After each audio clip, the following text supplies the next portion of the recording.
Welcome to Florida Gators Live 37. We are 40. Oh, why is this giving me two different numbers here? 48 or 49 days away until August 30th. I guess I could try to figure out myself, but 48, I think it is. 48 days away until the Gators kick off versus Long Island. And in 30 minutes, I should say, as well, until then. But keep inching closer and closer, under 50 days. You know, we say it every single week. It's just inching closer and closer. When we get there, it's going to go in a snap. Yeah, I mean, we only have, like 5 or 6 of these left before the season starts. So, yeah, I mean, we're gonna be there before we know it. I think 5's. Yeah, 5, because this is including this one, 6. So, I mean, and week 0, the week before that.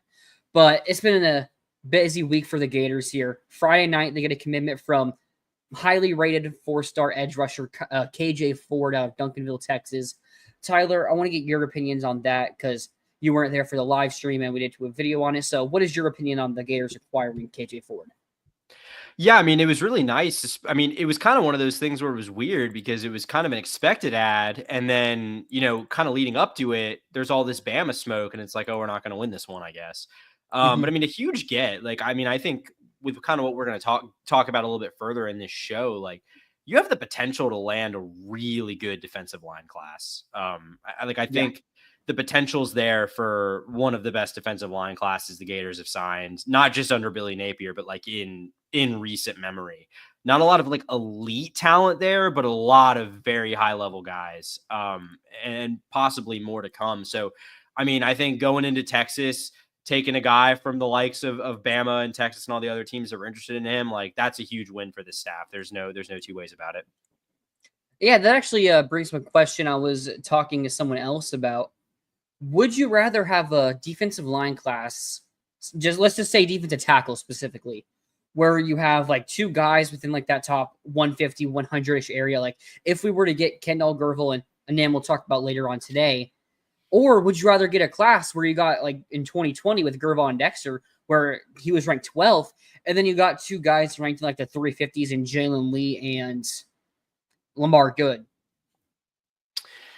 Yeah, I mean, I think you could go either way. Like, obviously, the first situation you laid out where you get sort of 2 not elite but higher ranked guys, like I think that is probably the from an expected value perspective the best option. I mean, because I think the difference between like once you get out of the elite, even like the highest level 5 stars, like the top 20-ish guys, I think within that like 40 to 120 range, it's a lot of kind of, in the eye of the beholder.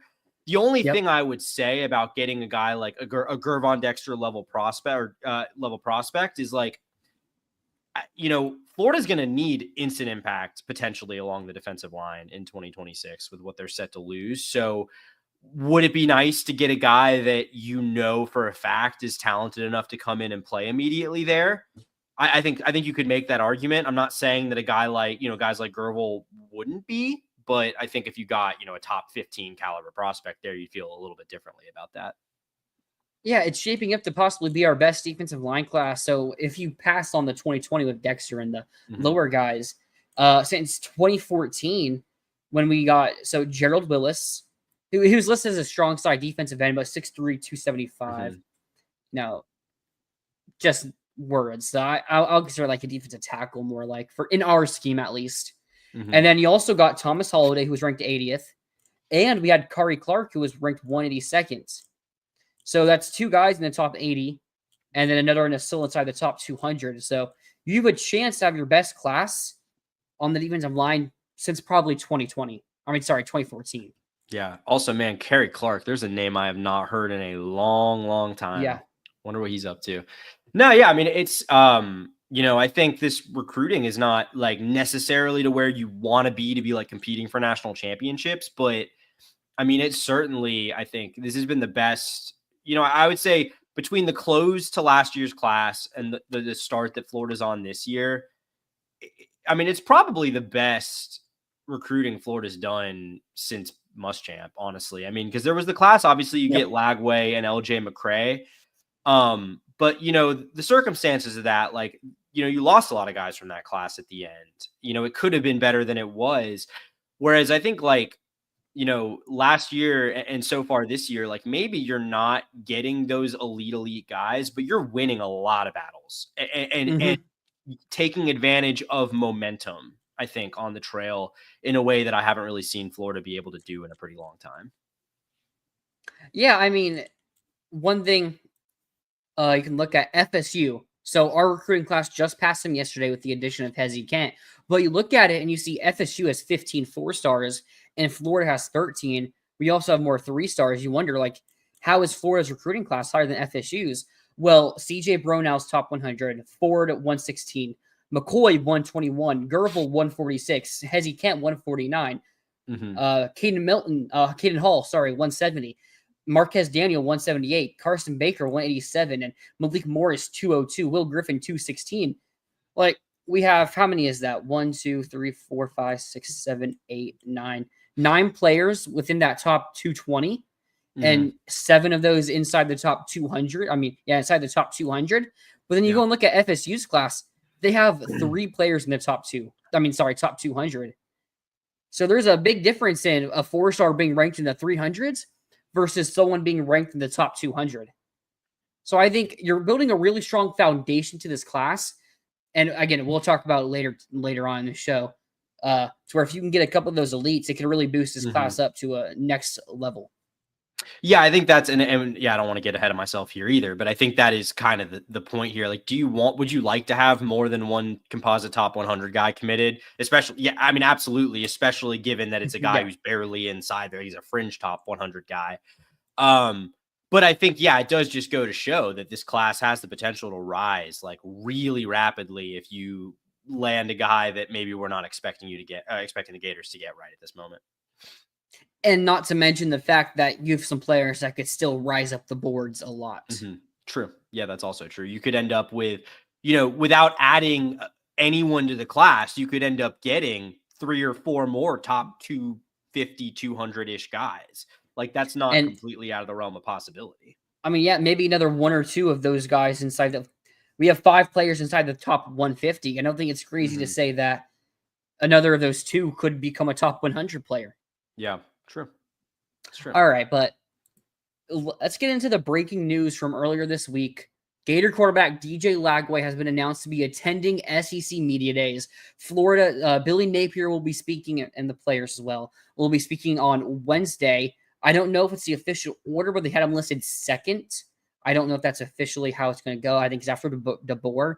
So we'll see later on if that's the time is going or whatnot. But I think the big news here is DJ Lagway going, because I think if you saw DJ Lagway not to a point to where they trust his health to know that he's going to be playing and that he's going to be playing at a level probably higher than how he was playing, or healthiness wise at a higher level than he was at the end of last season, because you had all after spring and during spring all the questions about his injuries. I know over the past couple weeks now this could just be off-season fatigue setting in. There was a lot of talk about, his injury. Then you had Chris Doran go and make statements about it being a hernia, but it still feels like no one really knows. But with Billy allowing Lagway to go to SEC Media Days, you have to think that he's at a point to where it's not too much of a concern. Yeah, I mean, you would hope. I think it's interesting. Like, I'm trying not to read too much into it on the one hand, because I do think, like, you kind of have to do that if you're Billy. Like, I see what you're saying about, like, you don't want to send him out there if he's not going to be able to play. But if, like, just imagine if you didn't send DJ Lagway to SEC. Well, I think like the circus of rumors that would start is kind of what I'm getting at. You know what I mean? Like, you kind of had to do it.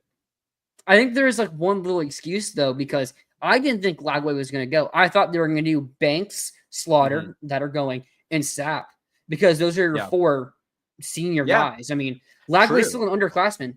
Yeah, no, that is a good point. Like that, like, I think for non-injury reasons, it really wouldn't have been all that surprising to see DJ Lagway not go. I mean, you don't see true sophomores at SEC Media Days almost ever. I mean, I'm sure it's happened within the last few years, but I can't think of an example off the top of my head. Well, I think is Ryan Williams is probably going, right? I guess he probably is. And he's only But 17. yeah, yeah. Ryan Williams just turned 16 last week. Isn't that crazy? No. Right? I mean, he's also that's a next level player, a guy who's going to be a top probably 5 pick in the draft in a couple of years. So that's good company. DJ Lagway finds himself in. Well, you don't think so? I don't think so. Okay, interesting. Argument for another day, but that's interesting. Yeah, maybe later on today. No, but it's really gonna help. I mean, because I'm surprised Sapp didn't go because Slaughter 100% makes sense. Arguably the best player on the team. Mm-hmm. Now he's an offensive lineman, a center, so he's not going to get all the high buzz and like another elite player at this level would. But 5th-year guy here on the team leader, didn't even consider leaving for the draft when he probably would have been the first center taken off the board in last year's NFL draft. So it makes sense. And I thought the same with Banks, but the difference between Banks and Sapp is Banks was a transfer. Sapp started here at Florida, was a top 100 recruit, been here the entire time, didn't transfer out when Billy came here or anything like that. So I thought Sapp would go, and he's also a big locker room leader. And that's not to say that Banks isn't a locker room leader. Yeah. There's just, it's a different connection to where compared to someone who transfers in versus someone who stays their entire time. Yeah, I mean, that is true. Slaughter was a no-brainer. I mean, Slaughter is relative to like his position in the rest of the country. Slaughter is the best player on the team, like maybe by orders of magnitude, honestly. Like he is pretty easily the best. I mean, outlook to be the best center in college football this year. And probably not even particularly close. So, I think, I wasn't really surprised to see Banks over Sapp. Like, I think all 3 of them like deserved it. But I think if you were going to send Lagway and only pick 2 of those 3, I'm not really surprised that it's Banks and Slaughter. I mean, I like what you're saying about Sapp being the kind of longer, more tenure program guy, the guy who probably had maybe more prospects of leaving. I mean, I don't know. I think Cam Banks probably would have gotten drafted like decently high if he left. Probably 2nd round. Yeah.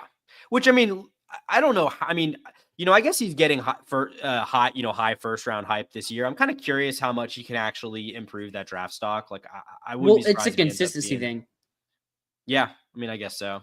And he looked, I mean, the way he was playing at the end of the year, I mean, I think that maybe is what it is for me. Like, I feel like he was just so key at the end of last season in the turnaround. But I mean, you could make the same argument. Sapp was too. Yeah. Yeah. You could make the exact same argument for Sapp. I mean, it just like, if you had to ask me, like if you said DJ Lagway is going, you have to pick 2 more, like off just without even really giving it a ton of thought, I probably would have said Slaughter and Banks. But again, I think it's a marginal difference. Like, I think Sapp has every right and is deserving of being there as much as any of those other guys. Yeah, I 100% agree. So I just had something. Oh yeah, that's right. Going back to Lagway and the injury thing with him, it's like, and you mentioned earlier about Napier having to send him to avoid questions. Well, if you remember last year, Napier just pulled the depth charts after week 2. Yeah. I mean, it was something his first 2 years here. We got a depth chart every single week. And then you get that Mertz injury. You have Lagway go throw for the 2nd most yards in a game by a Florida quarterback or something like that against Stanford. And you had all those question marks. And Napier said, hey, you got the first 2 depth charts, and that's what's mostly going to be for the entire season. So there you go. So I don't think it would have been out of ordinary for Napier to not send Lagway and just maybe not even mention it. Just be like, oh, yeah, we thought these guys were there are veteran senior leaders here. I mean, he could have played that off for sure. And I think that would have been like fair, plausible deniability. But like, how this fan base is. Like, there would have been if it's a minority, it would have been a vocal one of people that are like, what is up with DJ Lagway if he's not going to SEC media days? So like, I think it was a tough spot. I mean, I think it says a lot about, I mean, I'm not even saying about DJ's health. I think we'll see on that front, but I think it says a lot about just the way DJ has stepped into a leadership role on this team, despite not really being, I mean, he was around, but not really being able to participate throughout the offseason. The fact that he's kind of earned, because like, these decisions of who you bring to the stuff like this and who you have represent the team, like there's politics to it, within the team, like, who you pick is going to send a message to the rest of the team. And the fact that you could send a true sophomore quarterback who has only started 6-7 games over, over a guy like Tyreek Sapp, I think that says a lot about the respect DJ Lagway has in the locker room. Yep. All right. So here's a question. Yeah. Predict who assuming Billy Napier's our coach here, predict who we're sending to SEC Media Days in 2026. I think Lagway's a lock. Yeah, obviously Lagway. How about nah, that's too much. I was gonna say Dallas Wilson, but I'm not there yet. I think that's a stretch. Let's wait and see a bit more here. Yeah, that's a stretch. That's me being overexcited. Probably maybe Miles Graham. That's a good one. I was thinking if he doesn't leave, Pup Howard. Yeah, that's true. I kind of am just like in my head thinking he won't be here, but you're right, he very well could be. I think if Pup Howard's here, then he's like very likely going. Yeah. And I think another name who, if they're also here next year, could also very likely be going, Jordan Castell. Yeah, I mean, if Castell is good, like starts and is good this year, like at that point he's probably the longest tenured starter in the defense, right? Yeah, because 2023 is anyone else from that defense starting still? I don't think so. Or any other freshmen? Shamar's gone. Yeah, I think all those guys are. Yeah, I think it's Castell. So yeah, that's a good pick if he's still, if he doesn't have, if we're not talking about him on the show every week like we were last year, that's probably. Or if we're talking about him on the other side of well, that's the top true. 5, I guess that's true. Yeah, if he's just a mainstay in our top 5 every week, then that's. Rob has the perfect point here. Why not bring Asa? He's getting Social Security checks so he can afford it. Do you have any insight in that situation? Because yes. I honestly don't. Okay, I'm curious if there's anything you can share publicly. I can't remember who it was that reported it, but they said if Asa passes a physical, then he's going to be on the team for the season. That's actually, I mean, I'm not going to put any I'm not going to assume anything out of that situation, but that could end up being a nice boost. If one of those boost. It's a leadership boost. He's not going to start, but I'm saying if Castell or Bryce Thornton are not great, and these freshmen are not ready to play, that's a nice piece to have. I mean, he's been a good college football player before. Obviously depends on where he is health wise, but if he's able to, if they feel comfortable about clearing him and having him play, I don't think you say no to that. I don't think you say no to a veteran in a secondary that kind of needs depth. Oh, I didn't see this, but Rob's saying report came out. He already passed. So, well, okay. That's weird. I mean, that's a weird situation, just like the way it all played out. Like how it's like the Clay Millen situation. Yeah, the Clay Millen situation is one of the craziest things. Like he's in college football 26. I don't know if he's even on the team still, if he's going to dress at all this year, but he's in the game. So, yeah. All right. Last thing here. Try to predict where we will be ranked in the preseason here, because they released their preseason rankings for the SEC standings. I'm gonna say 7th. Yeah, that's kind of I probably had 8 or 9 in my head. So yeah, that's kind of I think right in the middle of the road is probably what I expect. Because I've seen other people release theirs. I've seen us, pretty high up there. I know SEC Mike on Twitter posted his as 5th. It's there's going to be some people that are going to have us higher. What do you think is the highest ranking we'll get? Honestly, probably 2 or 3. There's a couple people that are very, there's some people that are very, very high, significantly, people that are not Gators media that are significantly higher on this team than even than I am. I think maybe than even you are to an extent, and to some people. So. See, well, first, what do you think is the lowest someone will have us? I'll say 11th. They're 12th. I was going to say 12 probably. Yeah, 12 or maybe 11th if we're lucky. Yeah. I mean, I don't think it's hard for me to see, because going into last year, it really felt like anything could happen. It felt like we could be looking at, an 8-4 team.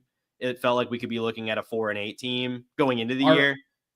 if I'm not mistaken, our over under was 4.5, wasn't it? Yeah, and yeah, I mean, maybe 5. I think it might have been 5.5, but it was. I'm almost positive the over under was set below bowl eligibility. Oh, it was, yeah. Yeah. So, but I mean, it kind of like if you had told me Florida went 4-8 going into last year, I wouldn't have been that surprised. Like, I don't feel like the range of outcomes is as nearly as big this year. Like, I think I don't really see how Florida would miss a bowl game this year, and that's even Oh, from yeah. someone who like.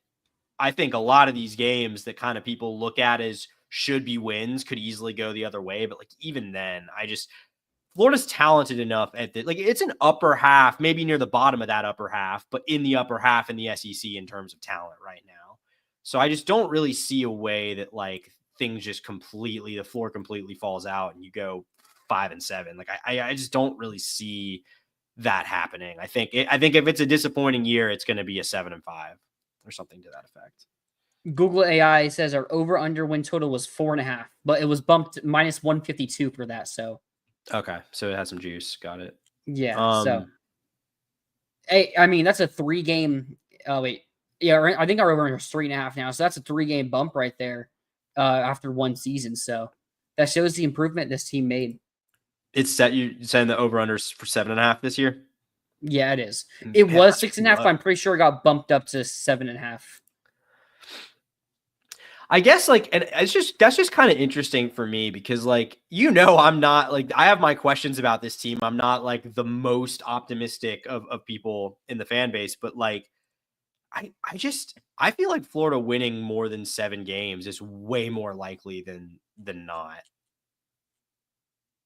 Like, Here, I think like I picked 9-3. I think 7-5 is like the floor. So, I mean, like I would agree. I'd be pretty surprised if Florida didn't hit that over. I think certainly when it was 6.5, I think the over was a lock. Yeah, Yeah. Kenny. I mean, 7-5 will get him fired. I think. I mean, I don't think 8-4 will get him fired, but I No. think 8-4 the vibes are going to be pretty rancid going into 2026.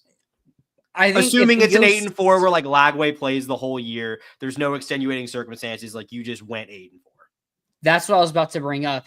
If we go like 7-5, there's probably something that happened during the season, and it's like I don't know if that's true. Unless we go 6-6 or worse, I don't think. I think Billy gets Lagway's junior year.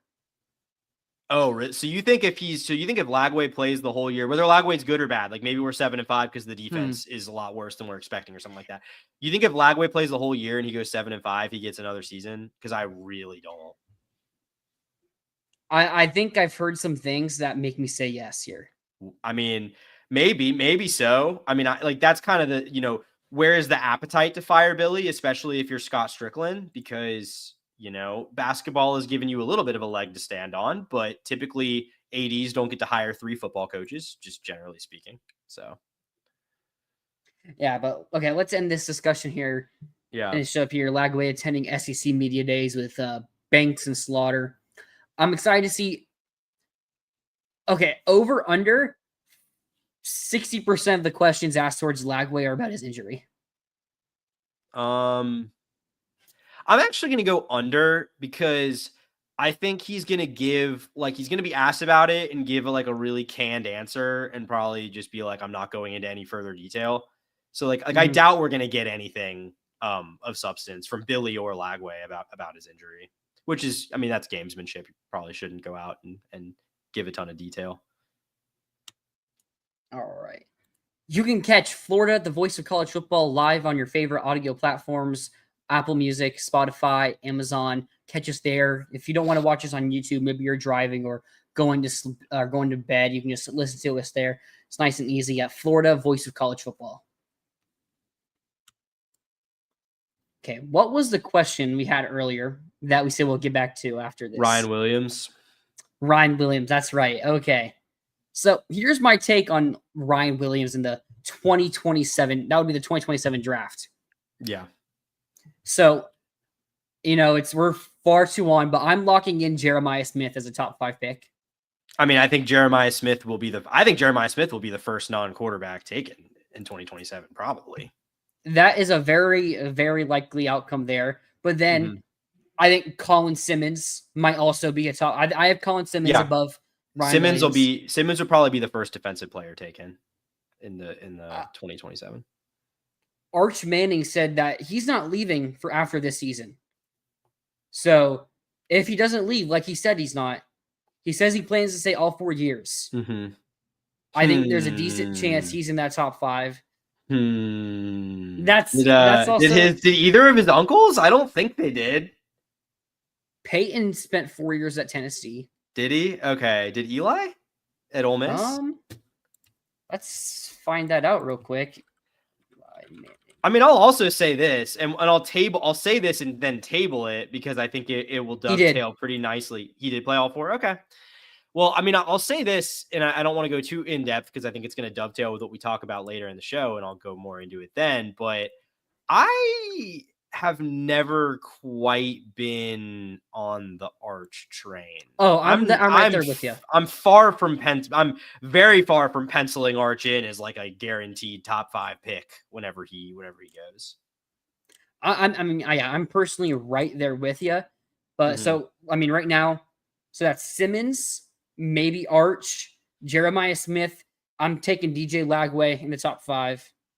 Yeah, I mean, that's probably fair. And then, I mean, you have a bunch of... I think Cam Coleman could go before Ryan Williams. Really? You think he's better? I think he's more of an NFL prospect. I mean... Maybe.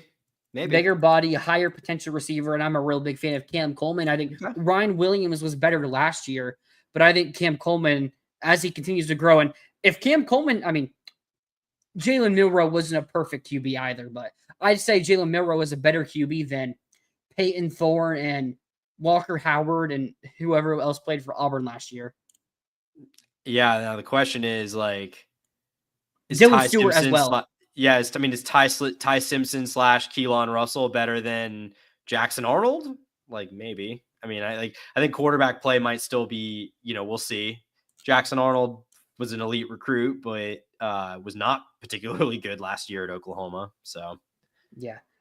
But then, I mean, I just said Dylan Stewart also. One of the top. Is he? Oh, yeah. Wait, he was a true freshman. Oh, my God. That's right. For some reason in my mind, he was like a redshirt freshman. Oh, God. Yeah. He's got 2 more years. And then, I mean, there's a bunch of tackle prospects that we'll see how they continue to develop, like a Jordan Seaton. I mean, we'll talk about him later. Brandon Baker at Texas, a former 5-star. So it's like, I just don't know if Ryan Williams' play style is equal to a top 5 pick in the NFL draft. I mean, he also was 17. So that is a very true point. There's a lot of potential growth. Maybe that's something I'm undervaluing there. You already have forgotten that he was 17. Yeah, Rob is cooking right here. DJ will be number 1 overall. I don't think that's a a bad take to make at all. It's not. It really could just depend who's picking at number 1.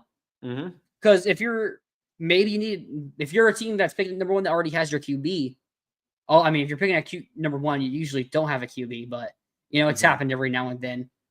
Maybe you need a receiver, maybe you need edge. Yeah, well, it's like no one would have penciled Cam Ward in as being the first overall pick 2 years ago. But so I mean, people always come out of nowhere. But I mean, if you're looking at the guys just in college football right now, like the names that we know, like who will be in that draft. Like it's DJ and Arch. I mean, those are the guys. Leonard Moore, corner for Notre Dame.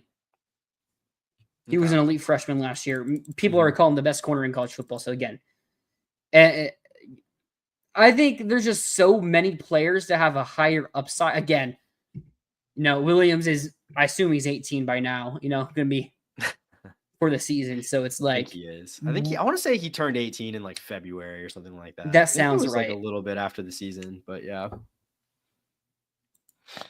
But Jackson Johnson, Florida is going to be a trap game for Texas. I'll go far to Florida will beat Texas because Texas will have their eyes more on OU than they will on Florida. Plus the XCC Week 6 slate is sloppy. Yeah, beat not fair. My problem with the logic there, Jackson, is that I don't think Oklahoma is going to be all that good. Like I think Florida is going to. Really? I think I think they'll be like okay. I mean, I don't think they're going to go like 500 again, but I don't think they're going to be. I don't think they're going to make noise in the SEC now. I mean, it's a rivalry game. That's like it the is. thing there. It is, but like this is on the road. Like I mean, I don't know. Like I think Florida's going to have a better season than Oklahoma. Like I think Florida finishes above Oklahoma in the SEC standings. Yeah, I mean, I think I agree there too. I mean, I like John Mateer, but it's like I do who too. he played last year. I do, yeah. It's like I do too. It's a big leap. Like I think it's definitely some assumption and projection going on with him moving to the SEC. But I like him too. Like he's a fun player. Their defense should be fine. I don't really know about like their offensive line or their receiving talent. I mean, we'll see. But yeah. Yeah, that's the thing. Like their talent. I mean, Deion Burks is solid, but he missed like nearly all of last year with the injury as well. Like. I assume they brought in a transfer or something, but I don't even know if they did. They have to have, but yeah, I couldn't tell you off the top of my head. I know their offensive line coach is very renowned, so it's like really good. So it's like people are picking him to be better just because of who it is, but I can't remember his name off the top of my head. But it's also like they also have a lot of running back talent. Jaden Gavin, Sawchuk went to FSU, but Taylor Tatum was a 5-star. They have another highly rated guy there as well. So it's like they have a lot of running back talent with Mateer's mobility. Yeah, if they can block, that John Mateer, Jaden Ott run game duo is going to be disgusting. Yep. Yeah. All right, let's get into this here. Can the Gators break through and do something they haven't done since 2013, I think was the last time we had a top 5 recruiting class. I think so. Either 13 or 14, probably. No, I don't think 14. Yeah. No, it wasn't 14. 12 or 13, probably. Yeah. Since Will Muschamp at the very least here. Yeah. But, last year we saw a lot of progress towards it getting our highest grading since I think it was that 2013 class as well. So it's been a while since Florida's recruited inside that highly rated range. Last year you get 5 points off of a top 5. So you're kind of close there if you could just got maybe one more higher level player. But it could take a lot to get that higher level player right there. And you look at our current class. Our current class is ranked 14th right now. Let me pull up where it is. I lost it actually, but here we go. 14th on the composite. Yep, I'm trying to get the exact points. So 253.25. Now, the difference between 15th, which is FSU at 252.7, and 8th, which is Michigan at 262.78. So there's a 10-point difference between 15th and 8th. So again, we just landed one good player, which we'll talk, and one that we could land soon. We'll talk about later that could push us there. You're in the top 8, but then here's where the big part comes. The difference between 8 and 7 is also 10 points. With LSU at 272, and I already said Michigan at 262. And then 6 is another 6 points. And then all the way up to top 5 is another 9 points. So there's still a long way to go. But I see a small path for it. Yeah. Now, if you look at last year and you look at all the noise Florida made at the end, you still have to take some lower-ranked players like an Eddie Pierre-Lewis and Jahari Medlock. You took Dice instead of maybe going after a Solomon Thomas, who was ranked in the 40s at the end of the cycle there. So it's like those players could have been a difference. But right now, you have a very solid foundation to your class. As I mentioned earlier, 9 players inside that like top 220. Last cycle, you took, I think it was 7 players in total inside the top 200. But you had multiple 5-stars and multiple top 55 level recruits there. This year, our highest ranked player is only 99th. Now, you're going to need to get some players inside that top 50. And if you want to get inside the top 5, you're probably going to need a top 20 rated 5-star.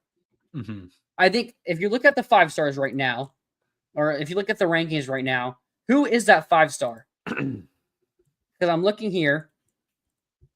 And I mean, it's like Braylon Womack. It's got to be like a Braylon Womack. That's where I was about to get, who's ranked 21st. Yeah. Now, 12th on the composite. No, sorry. I'm not looking at composite. You're right. Yeah, so you look at Braylon Womack, who's ranked 21st, projected to go to Ohio State. Now, there has been some talks that because of the new NIL and house settlement rules, that Ohio State's deal isn't as large as people thought it would be to make him a lock to Ohio State. I still hear Ohio State is still the team to beat, but I know Texas A&M has made some noise in that recruitment. Maybe Florida can also make some noise there and also try to get into a bidding war. He's not supposed to commit until like August 22nd, maybe? Yeah. Is that the exact date or August 22nd? Yep. Okay. Wow. Nice. Sniped it. I did. But yeah, so you're looking there. That's probably at this moment in the rankings, the highest level player you could get. I mean, Cedarian Morgan committed to Bama. It's like we saw a slip Dallas Wilson last year that probably no one saw coming until it really happened. I think that's one that could be a potential to happen, but outside of that, of the current ranked 5-stars, I don't know if there's another one, like again, maybe a Caden Prothero who just committed to Georgia yesterday. But I think then after you look at Braylon Womack, that's at this point, the high levels, that's like a 10-point difference right there, maybe, depending on how high you're getting. The next highest rated player you could probably maybe even get is Jake Krull, who's ranked 31st, virtually a 5-star out of IMG, but he just had a top 3 that didn't even include Florida. Now, we've seen players go to schools they didn't list inside their top couple schools, and he's not going to be committed for a long time, so there's still a lot of long ways to go there, but that you probably need to land both of those guys or to even have a chance at top 5 class, or at least one of them. Yeah. And I mean, Krull, like, I mean, obviously you mentioned Gators not a finalist for him, according to him. I mean, obviously there's nothing official about that. He could change his mind at any point. Questions. I mean, do you think like it's even realistic to get Krull after getting Ford and some of the other guys you've gotten in this class? Like, do you think Florida's even like pushing for him anymore? I think there still is some communication going on there. I don't think it's totally out of the waters because he's a true edge rusher, like a Ford. Because like, I mean, they originally were going to take Henderson and Ford until LSU was able to get Henderson in like that last couple of days. So there still is room for that second edge rusher that they would still want to take. Okay. Well, and that probably means if they were anticipating taking Ford and Henderson, that means that Ford, whatever they're giving Ford in terms of pay, was already baked in. So, you know, whatever not getting Henderson freed up, you could maybe send it toward Krull. Yeah, Rob. So the reason this is happening, and let me double check because I'm pretty sure I know exactly why. I just want to be 100% sure here. So Texas currently has 18 commits, the same as us. Their average is 90.79. Ours is 91.42. So nearly, so like 0.7 a higher average than us. So you wonder, like, hey, why is their class ranked higher? I'll tell you Texas' 3 lowest commits. Punter Mikey Bukakis out of Texas, kicker Jake Collett out of Georgia, and long snapper Trot O'Neill. So they have a kicker, punter, and long snapper committed to them, which, I mean, these are guys that you could argue should even be counted towards your ranking. Yeah. Because all 3 combined maybe give you a point. Yeah, I don't think they ever rate specialists higher than 3 stars. Like if you want actual like gradation ratings of kickers, you got to go to like Cole's Kicking or like one of the kicking like specialists. So the punter and kicker are ranked as a 3-star, and the long snapper is ranked as a 2-star. Yeah. And your recruiting ranking is mostly based on like your top 10 commits, which they have 2 5-stars. A guy ranked 36, 57th. So their top 4 commits are all ranked higher than our top 1 commit. So that's why Texas class is still ranked higher than us. Although, I mean, we're not too far off right now, as it is a 7-point difference between us and Texas.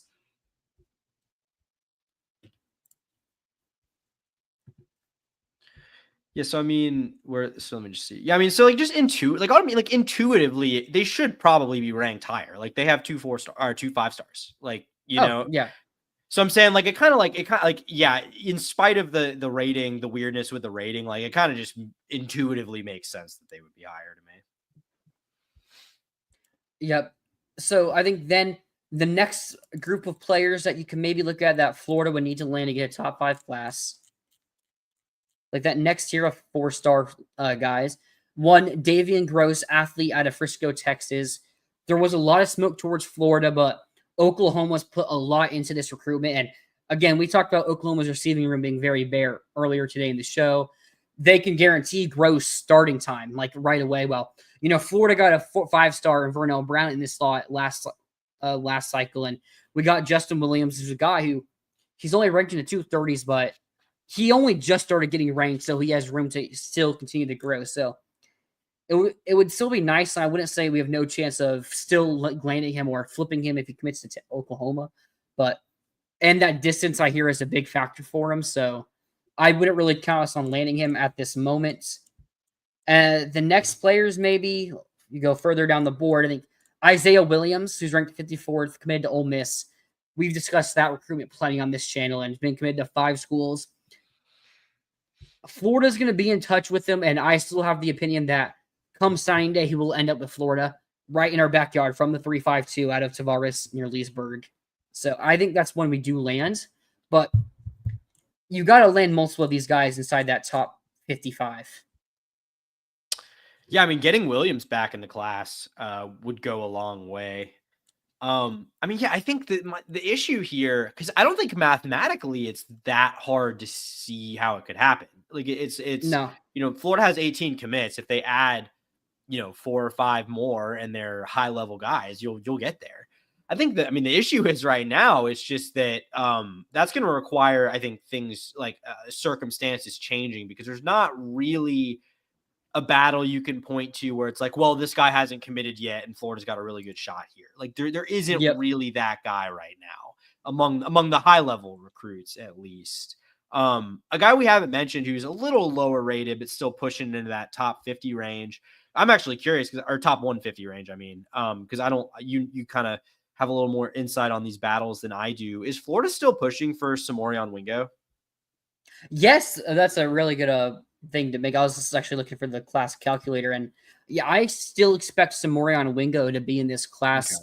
Okay. I think yesterday an article was written about his recruitment and really the 2 SEC schools, Florida and South Carolina, separating themselves. And he had a really interesting quote saying that he's going to ready to commit when his agent gives him the word. So a lot of just talk about money, and it's someone I expect to be in this class.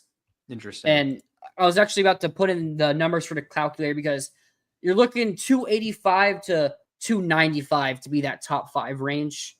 Mm-hmm. Last cycle, it was higher than most years, and first place was lower, but 5th place was higher. So I think that's another thing you have to keep an eye on for, because I believe last year 10th place was ranked at 280, and then first was ranked at 30. I mean, Texas, I think, was 312, and then Georgia was second at 303. When in the past, you've seen teams be ranked 10th at like 270s, 260s even. Yeah. So, maybe your ranking is staying the same, but there's a bit closer of a gap between that 1st and 10th ranked team in the composite rankings. Yeah, and I mean, like, obviously it's a competitive venture, so it matters to an extent, but your relative standing doesn't matter as much as the actual talent you're bringing in. Like, if you had the 10th best class in America, but there was a massive gap in talent between 10 and 9, like, it wouldn't matter. I don't know if what I'm saying makes sense here, but like having, like, if the scores just end up being higher this year and you end up not being in the top 10 because of that, but you still have a score that would have been top 10 like last year, that's still a solid. You still get those players. You still get that talent. It doesn't matter as much where you're ranking specifically. Yep. So I put into the class calculator, I added Samorion Wingo and DQ Fork, but I know Fork will push back, but we'll see what happens there. But I think of the names that haven't committed yet, that's one I'm looking at the most likely outside of Samorion Wingo. That puts us at 261. So you would need to find a way to get another 20, 30 points to get inside that top 5. Now, I said I think Isaiah Williams ends up in this class, so I'll put him in there. And obviously, you might also still lose some players that decommit, but I think right now for this exercise, we need to just keep it here. So if you add Isaiah Williams, that would put you at 268.68. Of the two of Braylon Womack and Jake Kruel, who do you think we should add? I mean, I think Kruel is which is it's kind of weird to say, but I almost feel like Krul is the more likely get, even though he's not technically didn't include us as a finalist. Do you agree with that? I wouldn't disagree with that, at least. Yeah. Okay. Yeah. So I'll add Jake Krul. That puts us at 276. Now, our class, again, I'll re-say this again. Our class last year was in the 287, and it was ranked 7th, but 5-point difference off of that top 5, and rankings fluctuate year on and year out based on points. So those would be our 2 highest ranked commits. Now, a name we've hinted at a lot in the show already that we're going to get onto later, someone who could end up in this class. There's been a lot of buzz recently around James Johnson, who's ranked 69th on the 247 composite. Some things happening with Georgia. It was recently reported that Florida, Texas, and Miami are still in heavy communication with him. And I've heard some really good things that could incline to him flipping to Florida. So I think maybe he's our addition to this class after Johnson or after Williams and Krul. So I'll add him here. And if the addition of him, who's ranked 69th, that puts us at 281. Now, that's with 23 players. So I think when you look at the question here, can the Gators get a top 5 class? I think the answer is yes. But you'd have to see something as, I know this last year we said we didn't think we'd get a top 10 class because of the quantity of players. It was reported we were going to go heavy into the portal, so our class would, maybe be inside the top 15, but we couldn't get inside the top 10. But then we end up getting nearly 290. So something like that could happen here, but I don't know how many more players are taking. Now, I mentioned a Sedarian Morgan. If we're able to flip him, we will take him no matter what. And I think we'd also keep the other guys on this roster. But outside of that, I don't know where the players come from to get this class into the top 5. Yeah. It's like if the question is, can the Gators get a top 5 class? Like, yes. Will they? In all likelihood, no. I mean, it would take a lot and things we're not foreseeing right now. I think the path to a top 10 class is really straightforward. And I think a path to even a top 7 or 8 class is fairly reasonable. I don't think it would take a lot that we don't already. I think it would take what we expect to happen, and then like maybe 1 or 2 unexpected things. But one thing I didn't include into this that I just thought of could be ranking bumps. True. Now, I had a Forkba, who is someone I expect to get a pretty nice bump here on in the future. Yeah. I think Kendall Gervil is someone also who get a bump. KJ Ford is someone who has the potential to rise. Justin Williams, maybe. But then those lower-rated guys, I think Chancellor Campbell and Tyler Chikuyum, they're guys who are projected to give you 1.5 to 1 points. You give those guys a little bit of a bump to where they're giving you 2 to 3 points. That 281 could push you to 285 or even higher, which gets you maybe near where you were last year. But then I think if you want to get inside that top 5, you got to find a way to land like 2 5-stars, which would be like a Jake Krul and Braylon Womack and Sedarian Morgan or someone else that we're not talking about right now. Yeah, I mean, if things break extremely the right way, you could get at least close to there just by major boosts in rankings. You said we're not taking that into account. To me, like, that's kind of a wash because we're not taking that into account, but we're also not taking into account the possibility of any of these guys that are currently committed leaving the class. So, that kind of evens out on that front to me. Like, I think it's pretty straightforward. I think it's exactly what you said. I think Florida has to get 2 5-stars, and really right now, unless they just get in there for someone who which, I mean, to be fair, that's kind of what Dallas Wilson was last year. Like, Florida got in there very late for him. I mean, obviously they were a factor in his recruitment, but it didn't really sound like there was any chance of that happening until very late in the process. So maybe you get something like that to happen again. But as of right now, it kind of seems like if it's going to happen, it's going to have to be Braylon Womack and Jake Krul. Like, I agree with you. Something also I think is interesting to look at. The state of Florida rankings last year, there were 14 players. So, and go on, even go 18 players inside the top 125 of the 247 composite. So there was more room to flip a bunch of highly rated players that were local that you had a chance at, but, wanted to see some more. This year, there's 12, and then inside the top 125 is 14. So that's -2 on the top 100 and -4 on the top 150. Like, that 1 or 2 players right there could be a huge difference in your ranking bump right there. So That's also something that could be holding us down. I think another interesting name that we haven't talked about, who's ranked 145th and isn't some, I know is someone we haven't really communicated much with, but based on the name alone, Aiden Pouncey, it's someone I heard we weren't really looking at too much, but committed to Notre Dame, out of Winter Park, obviously related to all the Pounceys. I mean, if we miss on Womack, Devin Jackson end up coming to Oregon, someone they're really high on. If they want a second safety, or I know Caden Hall, there's people that say he might be more of a linebacker at the next level, or at least in the NFL. Then, I mean, college, I guess he'll be a safety, but maybe they want to go and push on a true safety, and that could be Aiden Pouncey. Mm-hmm. Yeah, I mean, they got the connections there. I mean, obviously, yeah, you said it wasn't really a priority earlier on in the cycle. Maybe that changes. I mean, you did just add all those safeties this past season, but yep. I think so. I don't think you have to go and make that a priority, but I think if you're going to, yeah, that would be a pretty logical name. All right, but overall here, we can, yes, but if I were to give odds, I'd say it's probably less than like 5%. Yeah. I think realistically, like the realistic ceiling here is probably like 7. Do you think that's fair? Yeah, I just think the rankings fluctuate so much year on year out, so it's like based on those points. So yeah, I don't think we can get top 5, but maybe 8, 7 or 8. Yeah. All right, we'll be back right after this video. You can make a difference here at the Voice of College Football. Use the Amazon link.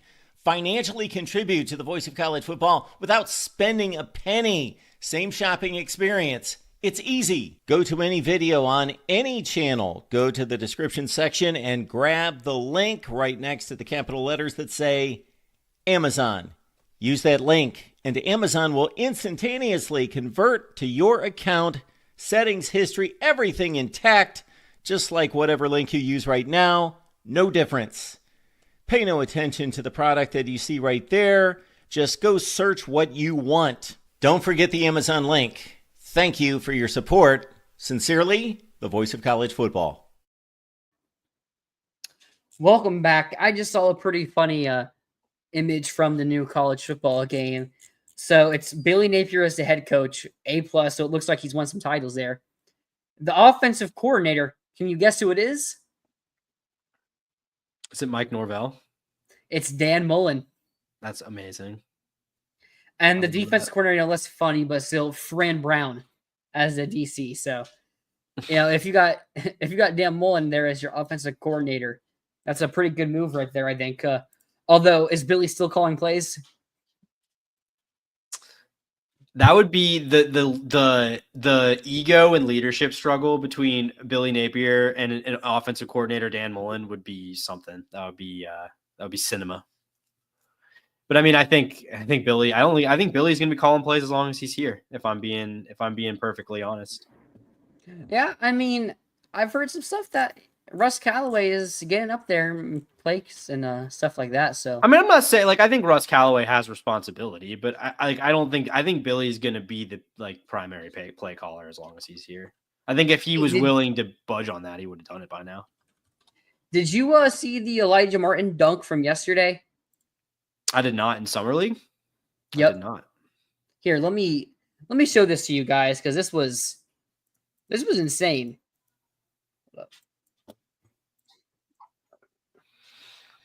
Share screen. Here. So yesterday, Elijah Martin in the Summer League, he ended up plus 36, had a really good game, and wow. Yeah. Get a little bit of a replay of that. Man, I saw it looked like Walt's been playing pretty well too. I'll be honest, I haven't paid a ton of attention to Summer League, but I saw Walt had a good game. Yeah, Walt's I think over the last 2 games averaged 20 points, 4 assists, and a rebound or so. But he's playing phenomenal. And the thing is about those Summer Leagues games, it's a lot of players playing ISO ball, which is a lot of the NBA, but especially in the Summer League because everyone's vying out for a contract. Yeah. I think he's becoming more of a true point guard than anyone could have expected after his 2023 season. Yeah. No, I mean, we thought Walt would be like, I don't want to say a limiting factor, like overall, but like we definitely thought Walt's point guard play could be a limiting factor going into this past season. Yep, absolutely. But let's get it here. Final segment of the show. We've done Miami, we've done LSU. Probably should put those in other order, but now it's time to get into maybe the most anticipated game, depending on who you ask, of the Florida Gator season. It's the biggest home game of the season, I think you can say. I mean, For FSU sure. and Tennessee are rivalry games, but No. Texas, if they beat Ohio State, will be the number 1 ranked team in the country coming into the Swamp. Which, spoiler, I think they will kill Ohio State, to be honest. I'm just not high on Ohio State coming into this year. So Yeah, but they're going to Ohio State. You think they're going to kill them at Ohio State? maybe not kill like scoreboard. I think they'll kill in terms of we'll walk away like, man, Texas was definitely the better team. Okay, that's a fair point. So we take a look here at Texas football schedule.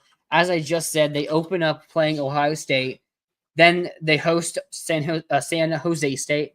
Hey, they play back-to-back new games to start the year. Florida cannot relate. Then they host UTEP, then they host San Houston State, then they get a bye week.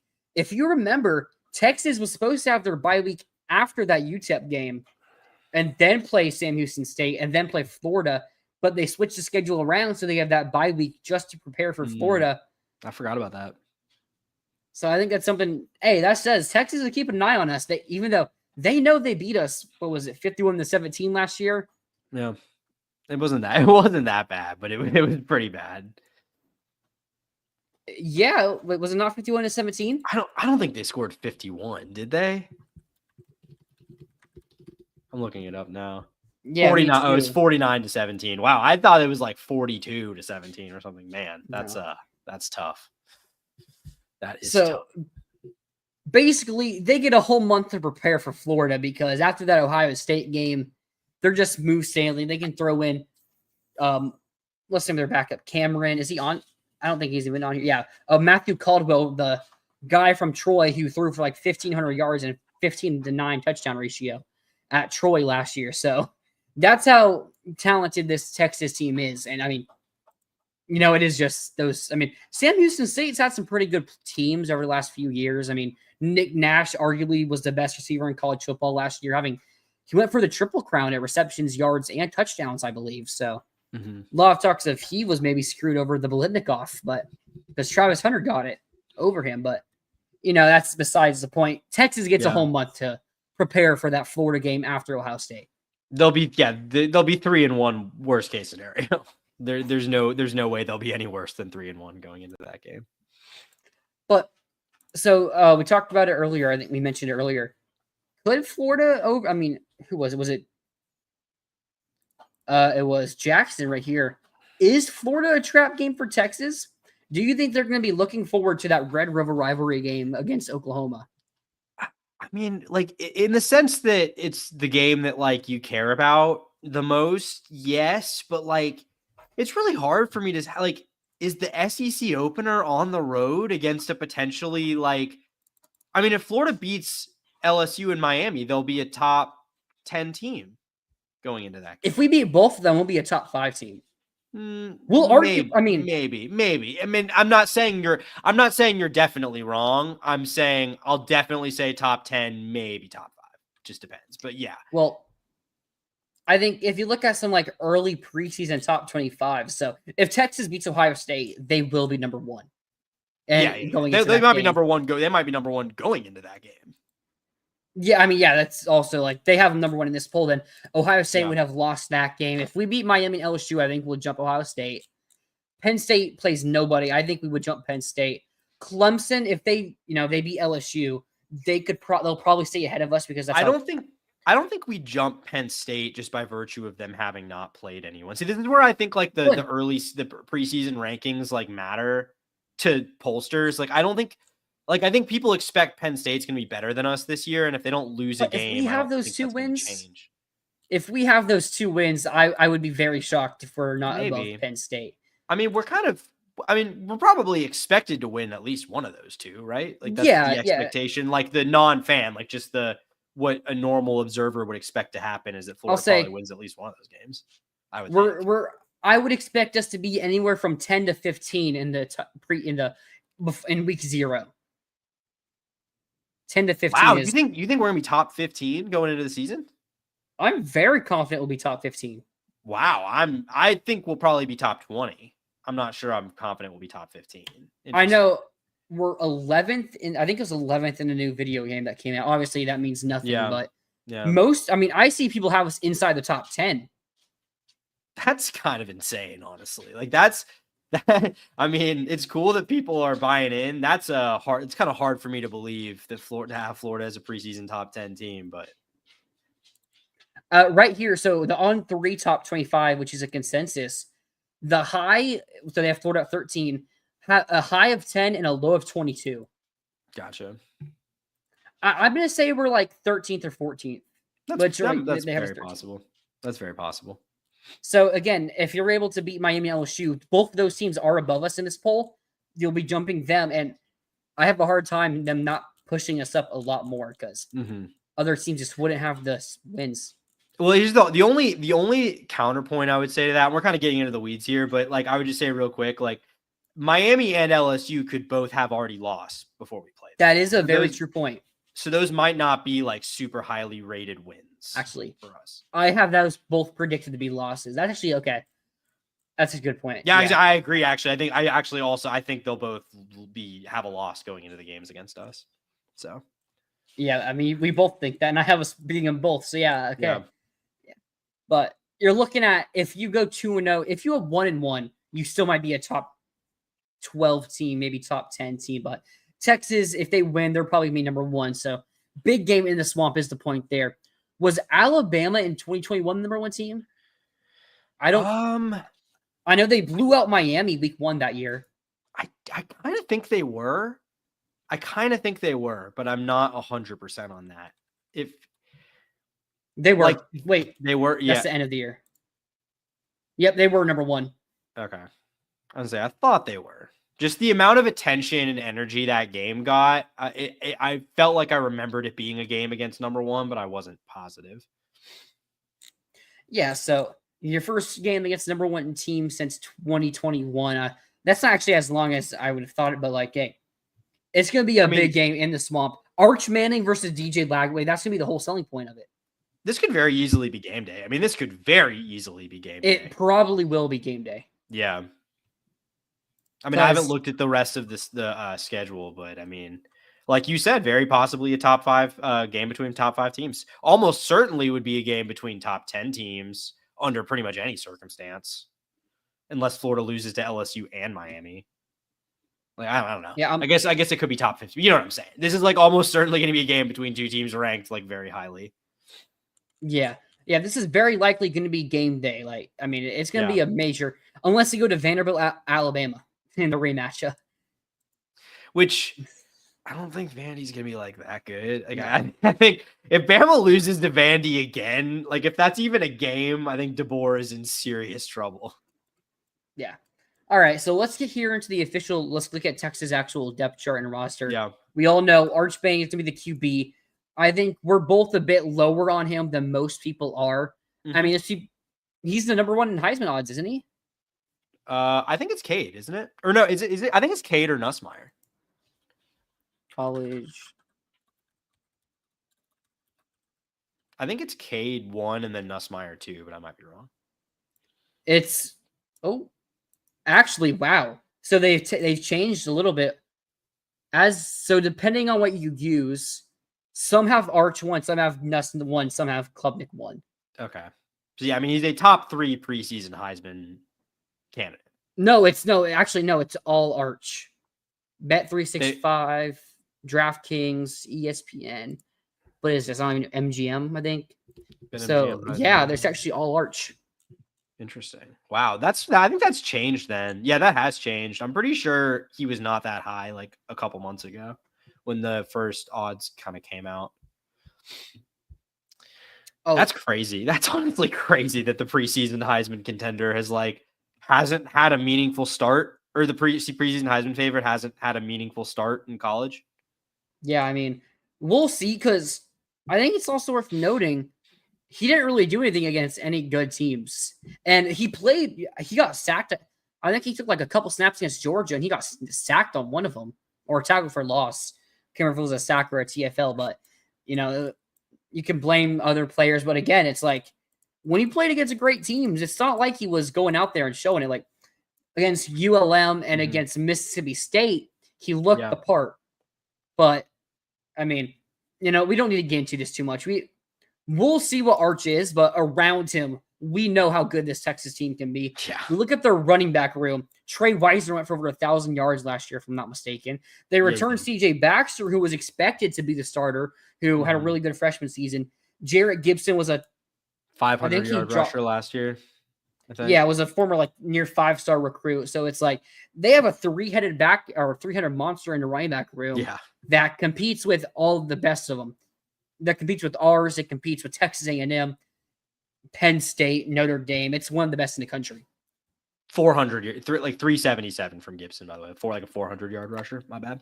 But yeah, I mean that's your top three are. I mean this is an incredible running back room. It really is. We got it here first. Arch played against our second team and looked like cheeks. That's how I'm making this pick now. But you then go to the receiving room. A lot like Florida's in a way. I mean, I think it's kind of underwhelming. I think it's a little underwhelming. Really?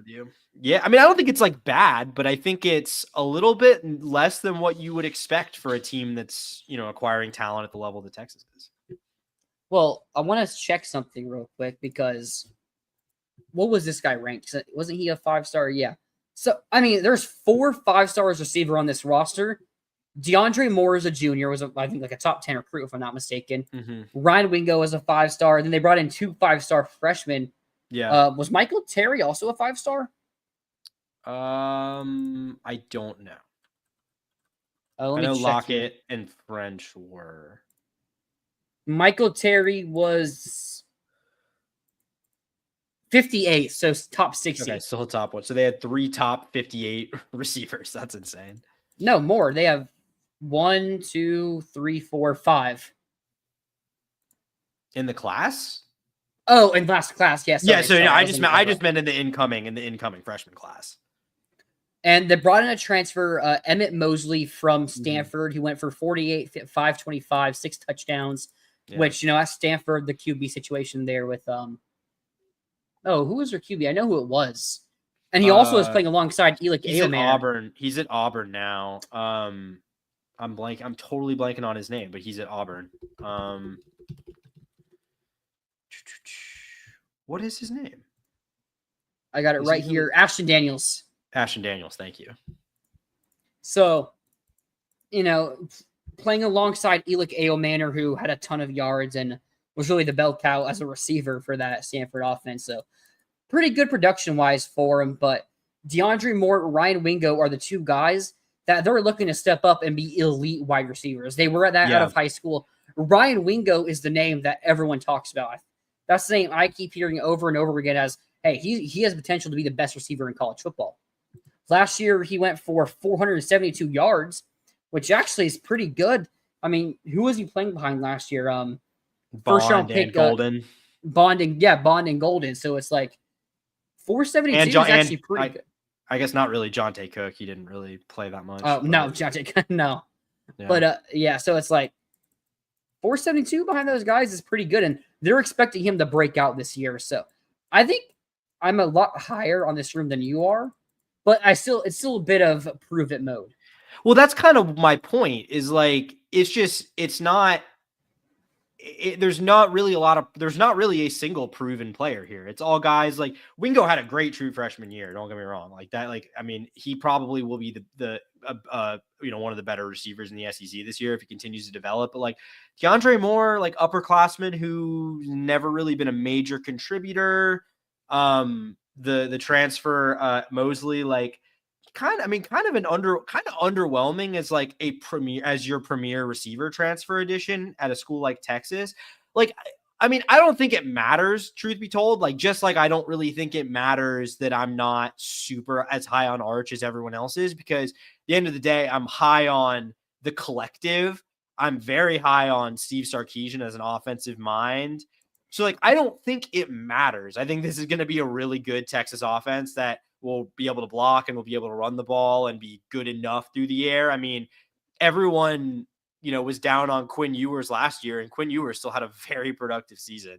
So, like, I think this, like, you can kind of give them the benefit of the doubt and say this is going to be good. I just think from a personnel perspective, outside of the running back room, when I look at this offense, like the skill positions at least, I'm a little like, I don't know. I guess I would have thought it'd maybe be a little bit better for a team that's like possibly preseason number one.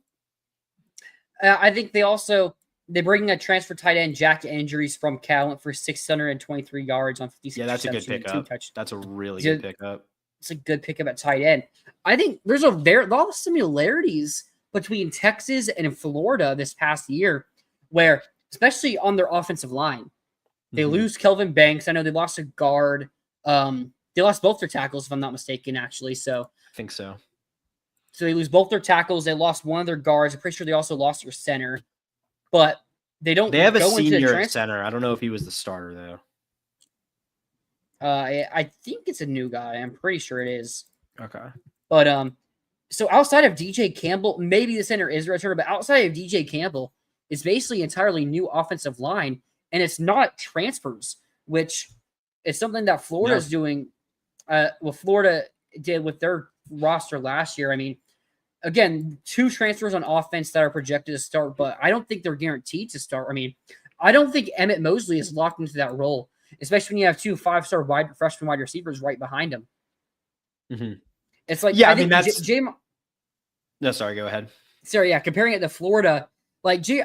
Michael Sturdivant will start. I'm really high on him and everything, but let's say Aiden Mizell and then like Dallas Wilson is ready. It's like, would you be surprised if that were a possibility at the very least?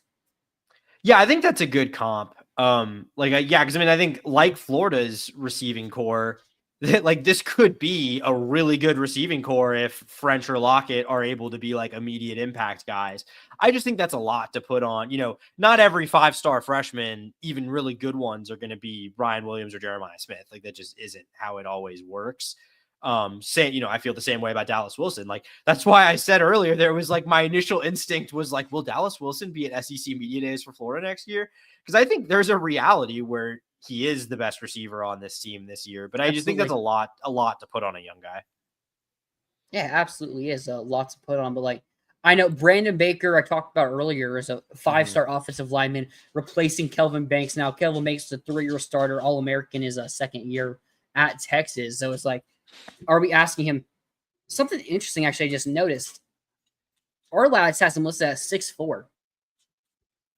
So I think that's really interesting that he's going to be starting at left tackle. Oh, no, right tackle. Trevor Gooseby starting 6'7". Okay. What was his ranking out of high school? I mean, I'm sure it was at least a 4-star. Oh, no. Okay, I mean, he was ranked in the 400 as a 4-star, so actually pretty low compared for what I thought. But, I mean, Texas is relying on their development, which, I mean, hey, they've produced one at a high level the past 2 years now. So Nito Umeozulu, I know, was a pretty high 4-star, mid-tier 4-star guy. So it's like they're relying on their own development, and they have some high-rated guys, they have some low-rated guys, and I think the offensive line is going to be good, but maybe it's not. I mean, week 6, you probably should be ready. Mm-hmm. Like if we were playing in week 1 like Ohio State is, then you can ask the question like, hey, this is an offensive line that week 1 may be talented but hasn't put things together. But then like halfway through the season, they're one of the best groups in the country. But by week 6, they're probably there. Although in the swamp, our defensive line, also has some really elite players on it. Mm-hmm. That's something that maybe you could keep intact, because if Texas is just sleeping that whole entire month after the Ohio State game, and it's just something where there's brutally woken up because Florida's going to play LSU, then play Miami, then play Texas. Mm-hmm. There's no sleep for Florida, which also could be a bad thing, but it could also be a good thing for us if Texas is, not doing anything for that entire month, basically. Yeah.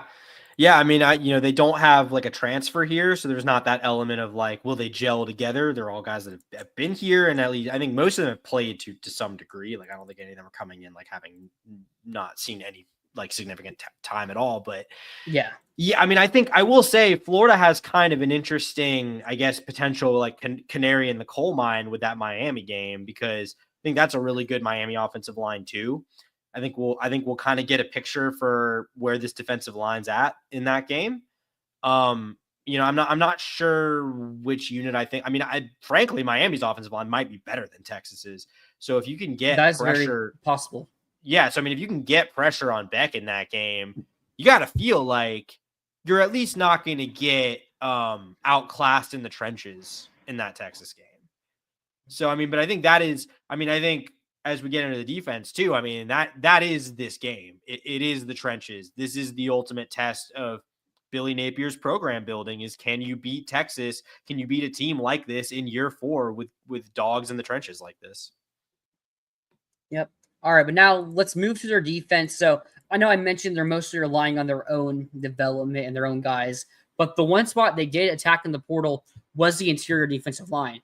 And, maybe some Gator fans are jealous here, but they go and get Travis Shaw from North Carolina, who was a former 5-star guy, but hasn't produced too much. I mean, defensive tackles maybe don't put up the same numbers as a linebacker or edge rushers or something like that, but no sacks in his career is really interesting. And what is that, 26, 37 total tackles.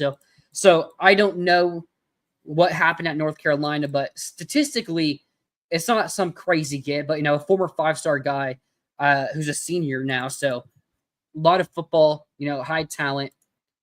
We'll see. I mean, they also bring in Justice Terry, who was a top 3 player in the recruiting class. They got him over Georgia.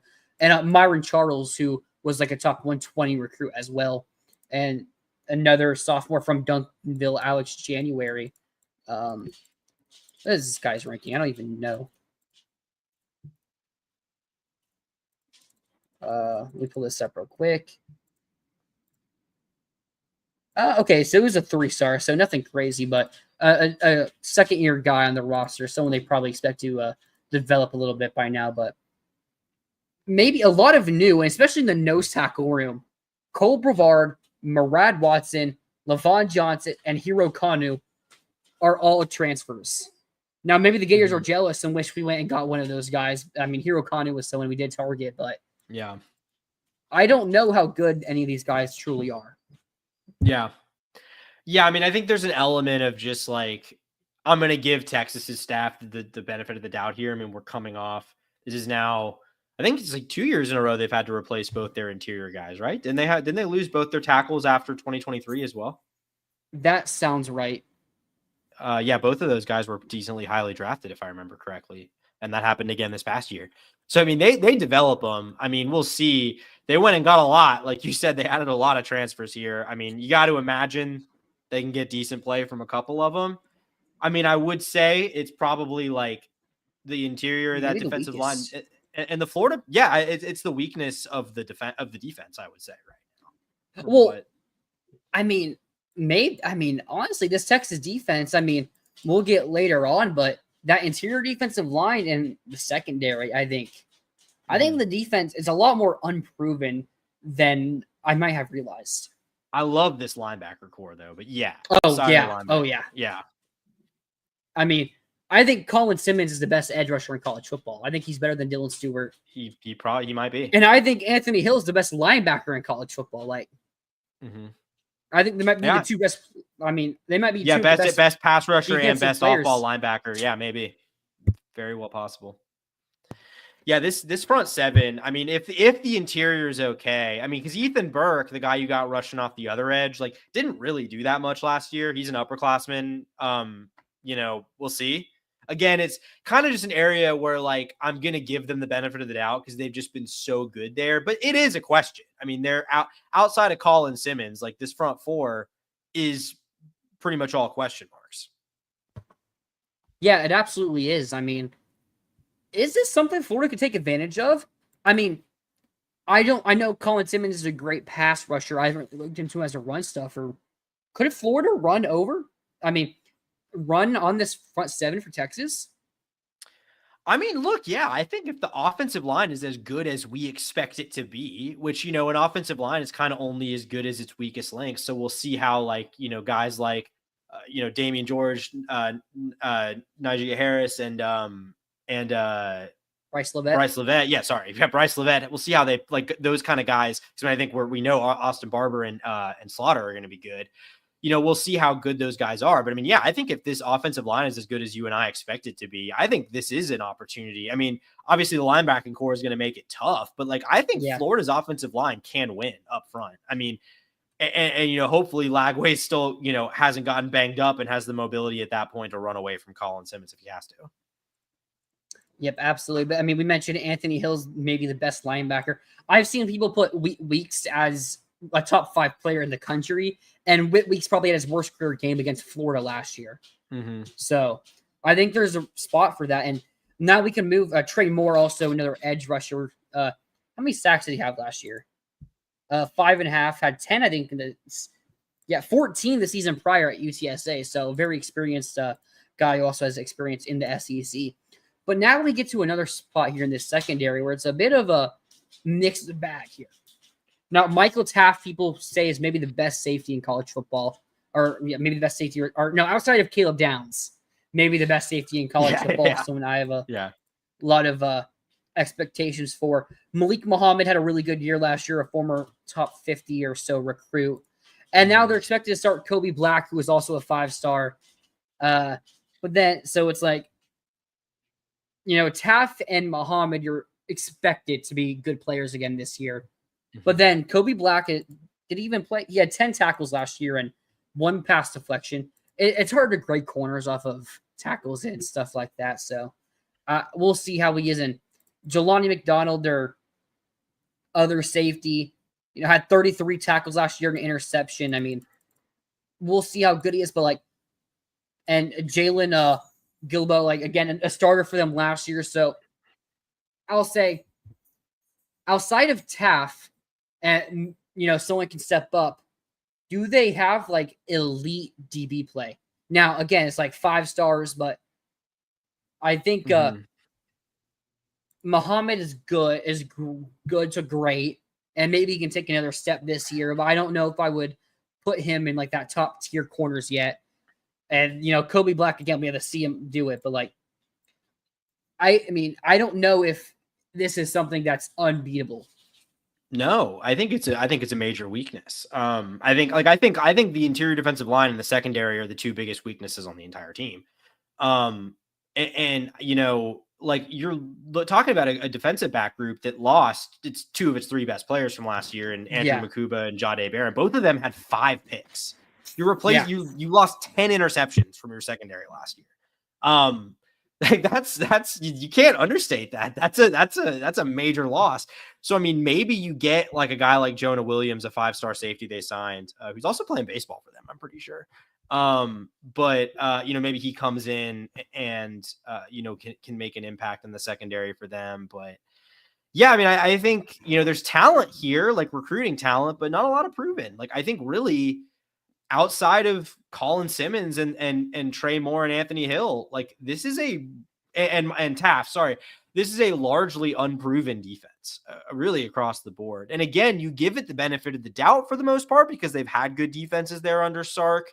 The development's been good, the recruiting's been good, but they lose a lot, for a team that people really don't assume to miss a beat. If anything, people probably expect to be better this year than they were last year. It's a big question. Yeah, I mean, I think there are a lot of questions there, and maybe it's something I've been overrating a bit. At home, this is definitely a game the Gators could win. And I think if the Gators do find a way to win this game, it's probably by running the ball. Oh, I mean, running the ball, but again, if we're throwing it a lot, can Lagway avoid the pass rush? Because that pass rush off the edge is going to be ferocious. I mean, Bryce Levette better come ready to strap him up. So what? Who's going to be? So is it going to be, I guess, Ethan Burke or Trey Moore going against Levette? Moore's listed weak side on our last. Does he mostly come off the edge? Because Burke's five listed and as a half jack. sacked and That's what I was wondering, because I know he was a pass rusher at UTSA and he had 5.5 sacks last year. So it's not like he was. I mean, that's about an expectation you would get from the American to the SEC. Yeah.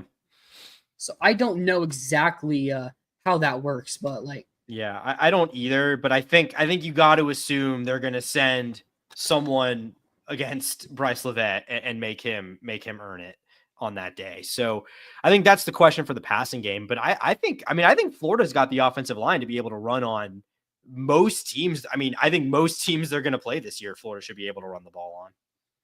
Yeah, I mean, wow, I'm now having a lot of questions here about some of my picks now, but like getting into that, we both picked us to lose this game when we made our last predictions. I definitely did. I can't remember. Yeah, I know I did too. Okay. And I'm going to stick with us losing this game. Mm-hmm. But I think I'm more open to us potentially winning this game now. Because yeah, I am too. It's very unproven. And I'm not questioning Ohio State is just as unproven. Yeah. I mean, the Texas and Ohio State comparison, I honestly think they're very similar in the fact that they have like maybe the best players in college football. I mean, Jeremiah Smith, I think, is the best player. And I think Colin Simmons and Anthony Hill are two of the top 5 best players in college football. So it's like they have those top players, but then like outside of those guys, unproven. Mm-hmm. I think I saw it that Ohio State, when On3 released their top 75 or top 50 players, Ohio State had like 3 players inside like the top 15, but no one else.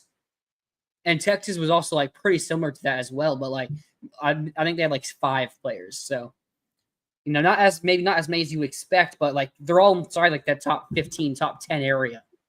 For their like, hey, would you rather have those top 10 guys or a bunch of guys ranked between 50 and 30? Mm-hmm. That's the question. Yeah, I mean, I agree. Like, I agree with everything you're saying. I definitely, this feels more attainable than it did before we kind of took a look at it. The thing that kind of still gets me, and the reason I'm still ultimately going to stick with the loss here, is just that the level of talent here. Florida has not won a game under Billy Napier with a talent, like a blue chip ratio discrepancy, like they're going to have, like there's going to be in this game. I don't think it's impossible. I don't think it's unrealistic even, but it is something that they're going to have to prove that they can do that they haven't proven they can do yet. So until they do, like, I really like this coaching staff. I think Sark is really good. I think their offensive design is really good. I think their defensive development is good. So like, even though we have questions about these guys, it doesn't mean I think this is going to end up being a bad unit.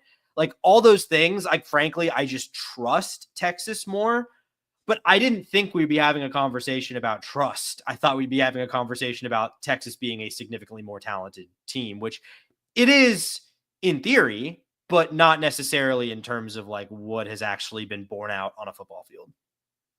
Yeah, I think we're going to have a necessarily kind of opposite reaction to when we do Texas A&M next week. Well, I had us losing. I picked us losing that Texas A&M game. Kind of based on the situation and other things happening.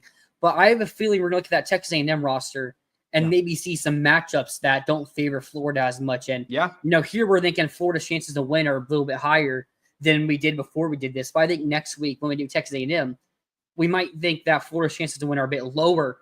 Because I believe you picked us to beat A&M, and I had us losing to A&M. I do. I have A&M as a win.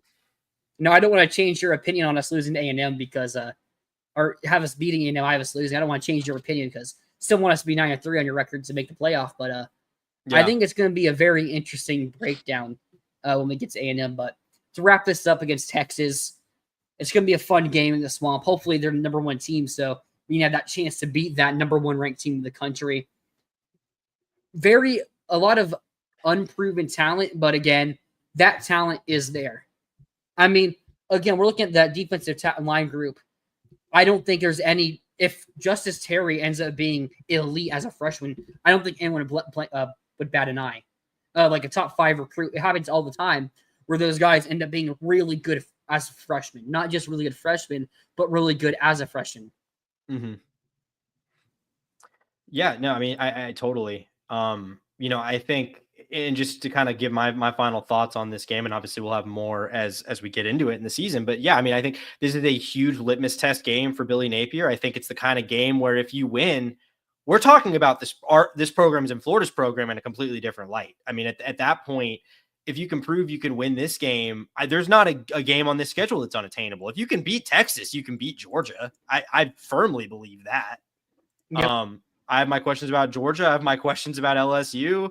Like, I don't think any of these teams are untouchable. I think Texas is the most talented of them. So, like, if you're in a position to win this game, it's going to be a really good season, I think. So I don't think there's a lot to lose here, and I think there is a lot to gain for the Gators in this game. Yep. To wrap this up here, I know I'm predicting us to lose this game, and I have us beating LSU and Miami. But when we get there, I said it a couple weeks ago, if we beat Miami and LSU, I am 100% picking us to win this game when we do our official picks the Sunday before the game. Mm-hmm. I mean, I might too. I might at that point too if we're undefeated going into it. I think we'd have to for the as fans and stuff like that. But wrap up the show here. So I'm hearing a report. Duke Clark is running 23 miles an hour. Okay. By the way. When did that name change happen? Because I saw him. I got College Football 26, and I saw him, and I literally thought it was a fake player for a minute, and I was like, "Oh, that's Waltez Clark." I didn't put it together. I didn't realize he had changed his name. Yeah, I don't know when, but like, our running back room is really good, but I think Duke Clark's speed is different than anyone else in that room. Plus, his threat out wide as a receiving back. Yeah. So maybe. I mean, I don't know if we could ever predicted us having a freshman getting playing time at running back this year. But if it's someone you just can't keep off the field because of that speed, maybe we see something happen there. Yeah, I mean, I don't think you're taking carries away from Baugh and Jackson, but I mean, could he siphon carries away from guys like Treyon Webb? Like, I think that's possible. Yep. All right, to wrap things up here, we will be live next Sunday reviewing a little bit of that SEC media days. I mean, a lot of it will just be coach speak, and there will be the rankings released and stuff like that. But hey, maybe we get some bombshell about an injury with Lagway specifically. But maybe it'll be interesting. We'll also be breaking down, previewing, as I just said, the Texas A&M game as we inch closer and closer to the season. But if you enjoyed the show, make sure you guys drop a like subscribe to the channel, leave a comment down below. Thank you guys for watching. We'll see you next week, and as always, go Gators.